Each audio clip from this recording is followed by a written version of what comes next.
Author जानते हैं जिन्होंने बुक लिखा है, आजकल तो बहुत सारे ऑथर के अपने जो रेफरेंस होता है, पॉइंट होता है, वो भी दिया होता है। आप उनकी थोड़ी सी वीडियो भी कहो, तुम मत देखो, पेरेंट्स को कहो देखने के लिए, या रिलेटिव या फ्रेंड जो भी है उनको कहो देखने, अपने आप टीचर बता देते हैं कि वो बुक क्यों किस लिए लिखा गया है। मैं अपनी बुक बताता हूं, मैं क्यों बहुत बार बच्चों को कहता हूं कि मेरी सारी बुक मत खरीदो उतना जी, ठीक है, जबकि आपको पता है बहुत ज्यादा बिक चुके हैं, ठीक है, मुझे अच्छा रॉयल्टी आ गया था लास्ट ईयर, ठीक है। तो क्यों मैं नहीं कहता हूं, क्योंकि जानते हो अगर आप, और यहां तक कि मैं सारे मार्केट में कहता भी हूं, अपने ऑथर से एक बार मेरा पब्लिशर से झगड़ा भी हुआ था कि आप मेरी बुक को उतना प्रमोट मत कीजिए, ठीक है। क्यों? क्योंकि आप ज्यादा प्रमोट करेंगे तो बच्चे ज्यादा खरीदेंगे, फिर पढ़ेंगे नहीं। इसको कोशिश कीजिए कि आप किसी कोचिंग वाइज या किसी यूनिवर्सिटी वाइज प्रोवाइड कराएं उसको, और कुछ लोकल मार्केट में रहने दीजिएगा, ठीक है। मैं बताता हूं, ये बुक जब मैंने लिखा 2.5 साल मुझे लगे, ठीक है।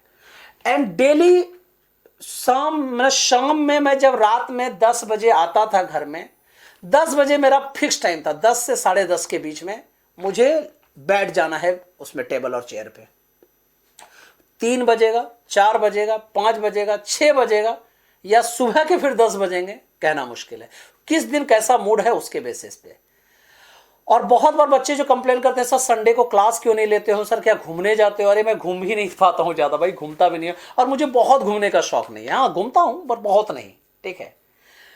वो जानते हैं, वो पूरा दिन मैं उसी सब में देता हूं।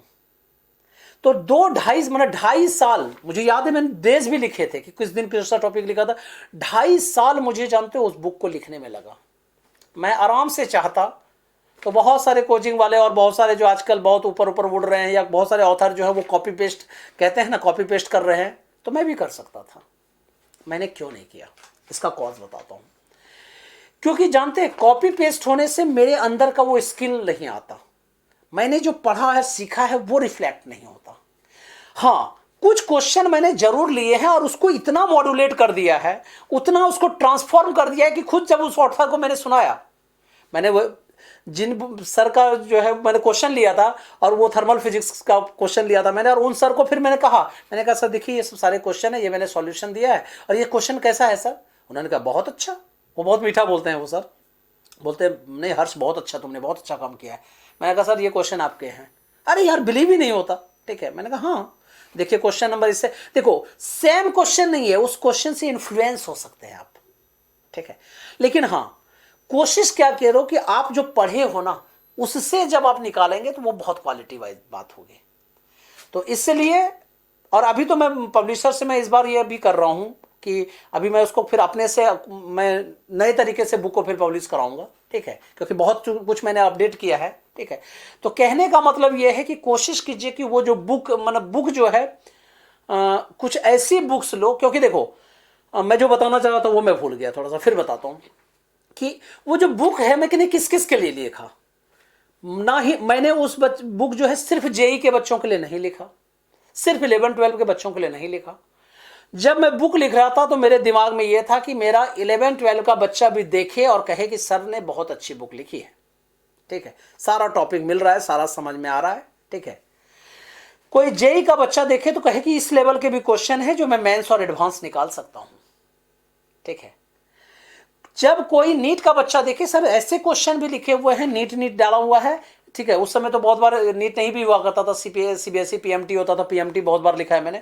तो ऐसा हो कि उसमें पीएमटी का झलक दिखना चाहिए, मेरा पीएमटी वाले का सिलेक्शन होना चाहिए। फिर मेरे दिमाग में था कि ये एनडीए वाले बच्चे भी कहेंगे सर फिजिक्स एनडीए भी हो जाए, और कुछ बच्चे सिविल सर्विस की जो तैयारी करते हैं उनको भी कुछ टॉपिक जो पढ़ना चाहते हैं उसमें सारा मिल जाए।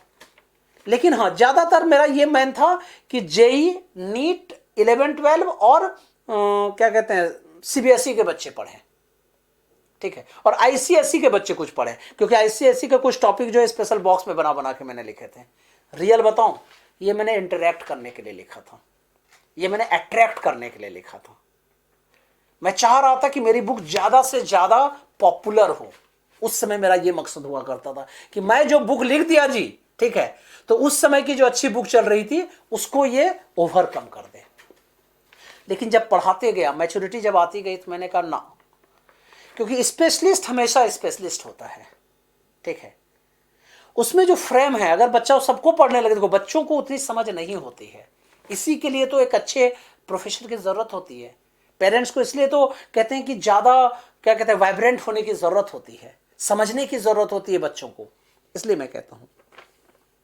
तो इस क्वेश्चन का रियल आंसर है किस किस बुक से पढ़ें, तो अच्छे इंस्टीट्यूट के मटेरियल को ले लीजिए और जो 2-3 बुक आपको लगता है उसके कुछ स्पेशल टॉपिक पढ़ा कीजिए, ठीक है, यही इसका आंसर है।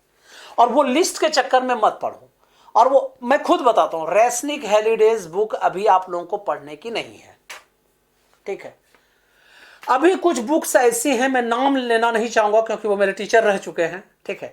कुछ ऐसे भी फेमस बुक हैं जो कि जेई पॉइंट ऑफ व्यू से नहीं लिखे गए हैं, और दूसरी बात कि वो अभी रिलेवेंट नहीं है जेई के लिए, ठीक है। हाँ, कुछ क्वेश्चन उसके अच्छे हैं, ये मैं मानता हूं। इरोडोव जो है उसको करने की जरूरत ही नहीं पड़ती है। मैं खुद बीटेक के बच्चों को जब पढ़ाता हूं वहां पे, तो वहां इरोडोव का क्वेश्चन कराता हूं मैं, यहां की जरूरत ही नहीं है आप लोगों को। हाँ, उसके कुछ क्वेश्चन को तोड़ मड़ोड़ के अलग से थोड़ा सिंप्लीफाई करके लिखा गया है, वो आपको पढ़ने की जरूरत है।